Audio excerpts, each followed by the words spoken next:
La fotografía es algo que vino, la verdad es que completamente por sorpresa. Yo desde pequeña siempre había dicho que yo iba a estudiar Historia del Arte porque quería ser arqueóloga. Entonces, bueno, yo el bachillerato lo hice de Humanidades, estudié latín, griego, Historia del Arte, hice selectividad, saqué muy buena nota en Historia del Arte y entre que nos decían las notas y no, pensé, digo, ¿y si echo para ciclos por si no apruebo selectividad o por cualquier cosa?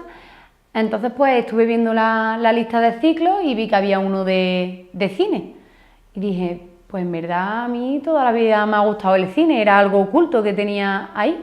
Entonces pues me metí en un ciclo que era de realización de audiovisuales y espectáculos, todo lo que tenía que ver con el cine, la televisión, el teatro. Y cuando acabé de ahí, ya como tenía... y cuando acabé de ahí, al terminar mis estudios, pues mis padres me regalaron una camarilla de fotos y tal, entonces pues quise empezar a saber cómo se manejaba básicamente, sabía manejar cámaras de vídeo, de televisión y de todo, pero una cámara de fotos reflex pues no sabía. Entonces pues ya me puse, hice pues un montón de cursos, hice uno aquí con Rafa Sánchez y bueno, poco a poco pues fui haciendo de todo para poder dominar bien la cámara, saber de qué iba toda la fotografía.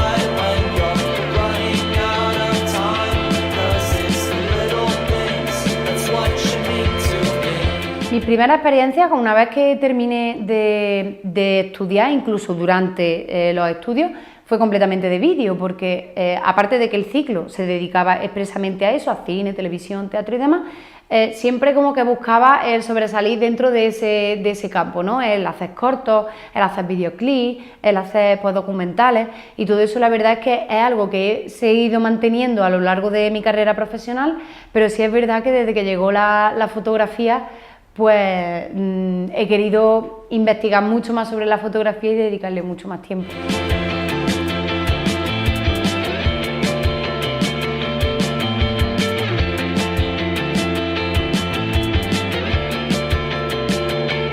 Cuando terminé de estudiar, como ya he dicho, me regalaron una cámara y empecé a toquetearla y a aprender cómo se usa, y una de las cosas importantes es usarla pues casi que a diario.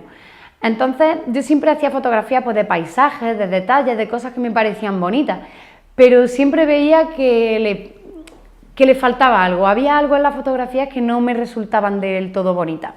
Entonces un día estuve mirando por Facebook y demás y vi un artículo que era 10 mujeres fotógrafas que no puedes quedarte sin conocer. Entonces ahí descubrí a unas cuantas fotógrafas que a día de hoy he tenido la suerte de conocerlas y vi sus trabajos y dije, es que yo esto es lo que quiero hacer. Y ahí descubrí que lo que yo quería era hacer retratos, era hacer un tipo de fotografía más artística, no simplemente lo que pasa delante de la cámara, porque hay muchos tipos de fotografía. Es decir, tú puedes poner la cámara quieta y hacer una foto a lo que pase delante. Hay que saber también fotografiar ese tipo de cosas. Pero yo lo que quería era algo más de interpretación, algo más de personalidad, que alguien transmitiese algo en una sola fotografía o incluso contar una historia, contar algo a través de esa fotografía. Y a partir de ahí pues entonces empecé un poco pues, a investigar, también tratan mucho con programas de postproducción para poder pues, crear todos esos mundos, todas esas historias y sobre todo darle un toque personal que bueno, aparte de las iluminaciones que utiliza y demás, la postproducción pues es muy importante.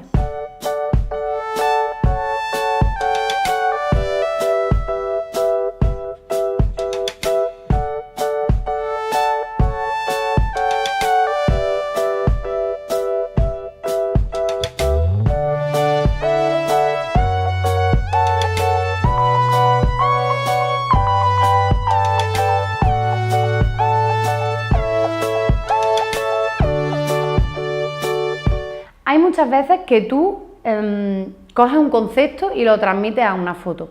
Pero luego sí es verdad que hay otras veces que simplemente te pones delante de la cámara y empiezas a experimentar y luego en postproducción incluso le das el sentido.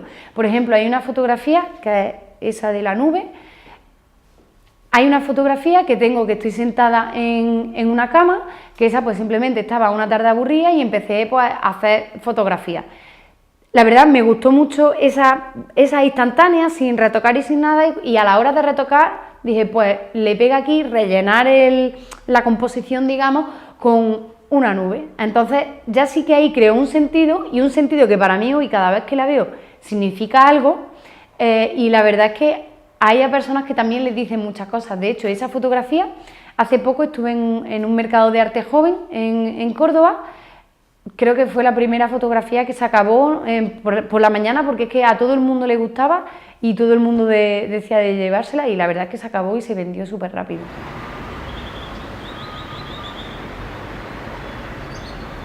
En la mayoría de mis fotógrafas soy yo la protagonista.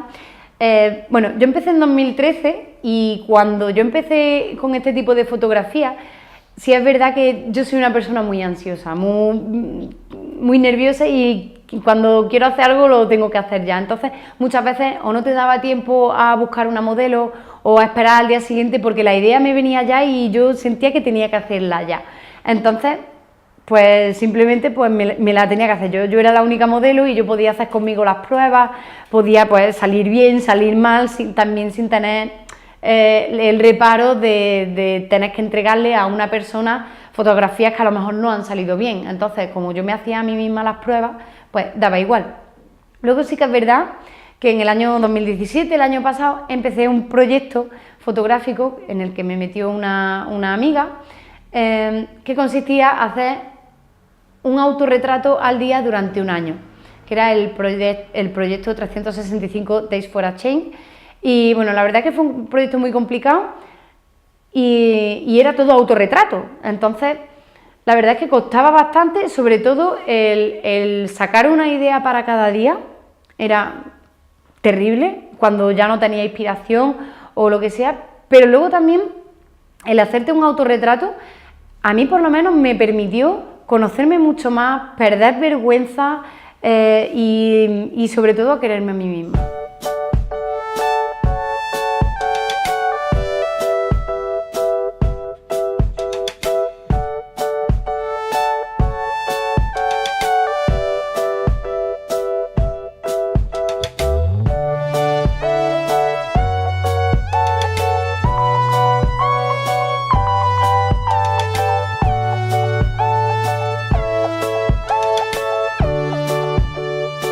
La verdad es que este tipo de fotografía está gustando. Sí es verdad que en ciertos sectores.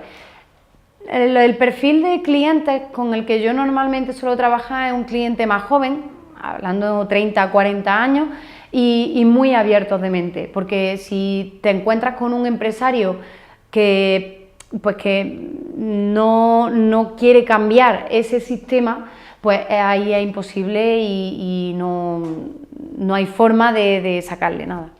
Yo creo que el mejor momento para que te venga la inspiración es un momento en el que no estés estresada.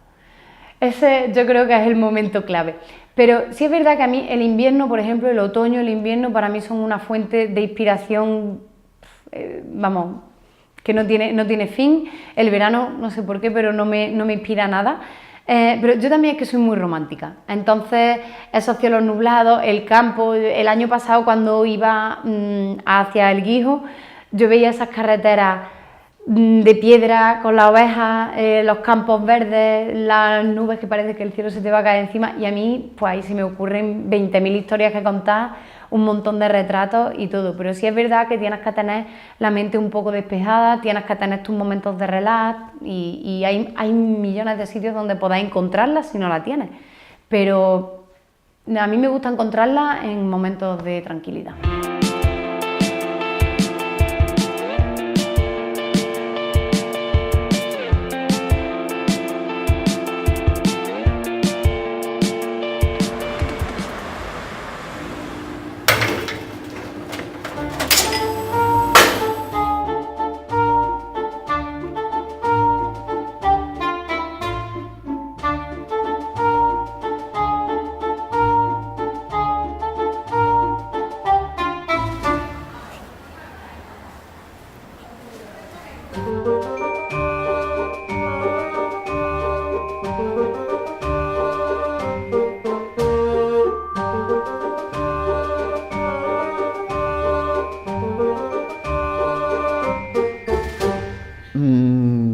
yo comencé en el mundo de la literatura, por así decirlo, como lector, ¿no?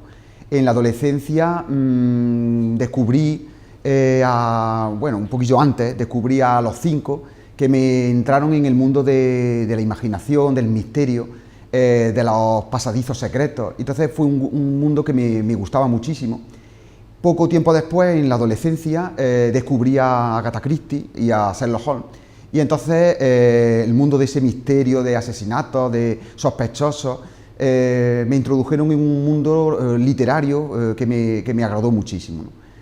Posteriormente, a lo largo de los años sucesivos, comencé a descubrir otros escritores y me entró el gusanillo de escribir, ¿no? Decir, bueno, ¿por qué no imitar esto que yo veo en la literatura e intentar hacerlo yo también, ¿no?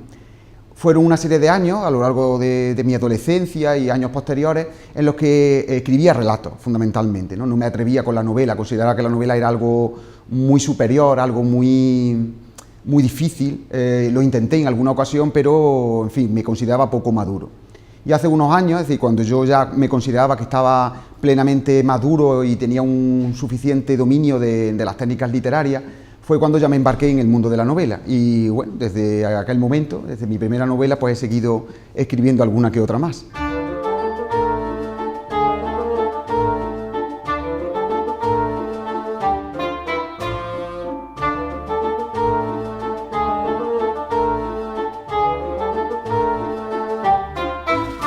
La novela negra siempre y la novela policíaca siempre me han cautivado. No es que yo tenga obsesión por ese género, pero sí es verdad que el misterio es lo que más me gusta en una historia. Yo, como estudié filología y después me he dedicado a la enseñanza, obviamente he leído muchas cosas y me gusta otro tipo de género. Pero es verdad que cuando decidí escribir me di cuenta de que lo que más me gustaba era el género policíaco y negro. Me sentía más cómodo. Tanto en el policíaco, que es en el que lo que interesa es el descubrimiento de un asesino o un criminal, por así decirlo, con una serie de sospechosos y hay que averiguar quién de ellos es a través de una serie de pistas que el escritor va dejando y evidentemente muchas de las pistas son falsas y el lector es hace una especie de pulso intelectual con el escritor a ver quién de los dos gana, ¿no? Si al final el escritor te burla o bien el lector descubre quién es el criminal. En realidad la novela policíaca es una novela de ingenio, una novela por así decirlo, de juego. La novela negra pues es distinta. La novela negra es una novela en la que no interesa tanto el descubrimiento de un criminal a través de una serie de sospechosos, sino reflexionar sobre el crimen, sobre los motivos por los que se produce, reflexionar sobre la sociedad que ampara ese crimen, por así decirlo. Tanto un género como el otro fueron los géneros que más me agradaban como lector. Y cuando yo decidí escribir, me di cuenta de que también eran los géneros en los que más podía aportar. De ahí que me sentí muy cómodo desde el principio, tanto para crear una novela policíaca como para crear una novela negra, ¿no? Son géneros que tienen sus propias claves, sus propias técnicas, son novelas que exigen mucho lo que es la estructuración, un argumento muy bien tramado, hay que poner las pistas, hay que, por así decirlo, despistar al lector y crear una serie de sospechosos. Y entonces es un tipo de novela que se me da muy bien, por así decirlo, ¿no? Se me da bastante bien crear ese tipo de estructuras, ¿no? Y fue por eso, fue porque me sentía muy cómodo. También creo que la novela policíaca y la novela negra es una novela que muy flexible, permite, a partir de un crimen, pues permite hacer reflexiones, hacer crítica social, radiografiar las clases sociales, los grupos, reflexionar sobre aspectos como la maldad, la violencia, la corrupción. Es decir, que es una novela que permite muchísimas cosas. Entonces, pues por ese motivo quizás decidí, en fin, cultivar este género por encima de cualquier otro género.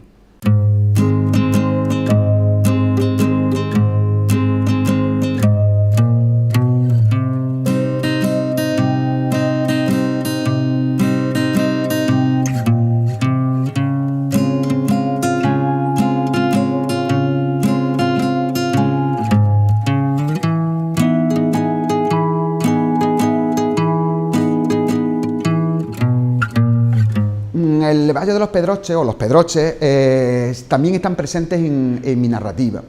Es verdad que no como verdaderamente protagonista, porque yo situé, como he dicho, decidí colocar a Córdoba como protagonista de mis novelas, pero sí de manera tangencial, es decir, de alguna manera yo soy de Los Pedroches, soy de Pozo Blanco, y quería que Los Pedroches estuvieran presentes en mi narrativa. Como pues en las novelas, utilizando personajes que aparece que son de Los Pedroches. De hecho, Homero, el protagonista del inspector Homero, es de Pozo Blanco. O algún personaje es de Pozo Blanco, de Los Pedroches. O bien viajan a Los Pedroches, ¿no?, para solucionar algún caso.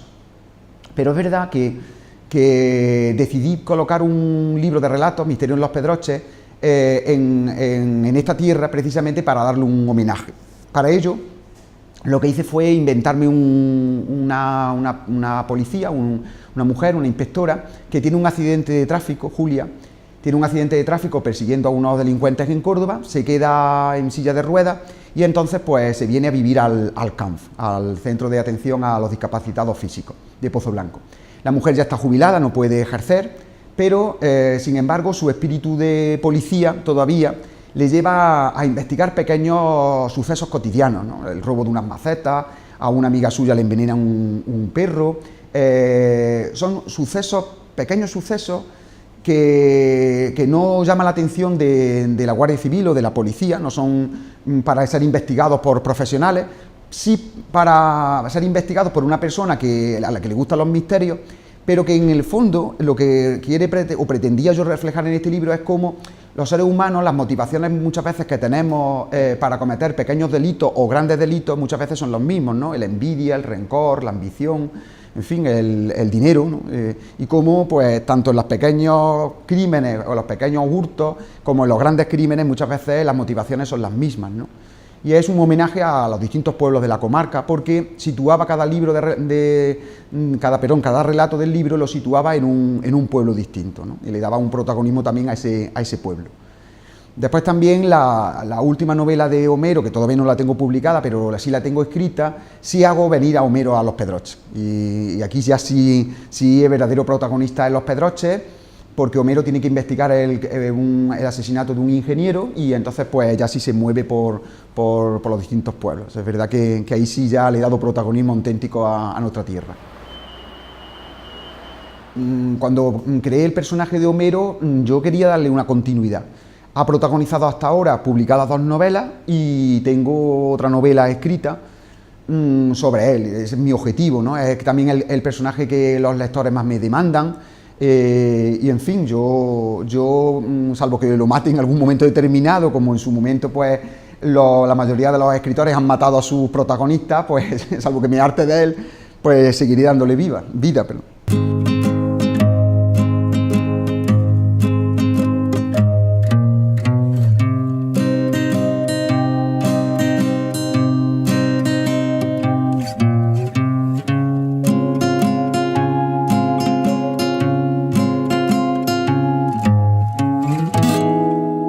A mí me gustaría pues ser como Stephen King, que es un auténtico profesional de la escritura, y él reconoce que se levanta por las mañanas, a las 9:30 se pone a escribir, escribe durante 4 o 5 horas, después pues se da sus paseos, come y vuelve por la tarde, ¿no? Pero como yo pues me dedico a dar clases, tengo que corregir, tengo que, en fin, atender a mis hijos también, preparar la comida, en fin, hay que hacer las cosas de la vida diaria, el momento que tengo es la noche. Por 2 motivos. Primero, porque estoy en ese momento solo conmigo mismo, y en segundo lugar porque tengo silencio, porque yo lo único que necesito es silencio. La noche también tiene un encanto especial, es oscura, entonces yo escribo con el ordenador, yo no escribo a mano, y el ordenador con tu pantalla te abstrae, ¿no? Tú te centras en tu pantalla y empiezas con tu historia. Inconveniente que tiene la noche, pues que estás cansado, y entonces muchas veces he llegado a escribir algo y digo, por Dios, qué disparate, cierro y hasta mañana, ¿no? No necesito nada más que silencio y ya está, y poder abstraerme. Si tuviera la posibilidad de hacerlo por la tarde, pues probablemente escribiría mejor de lo que escribo, porque estaría más fresco, ¿no? Pero bueno, me salen las cosas que me salen porque escribo cuando puedo.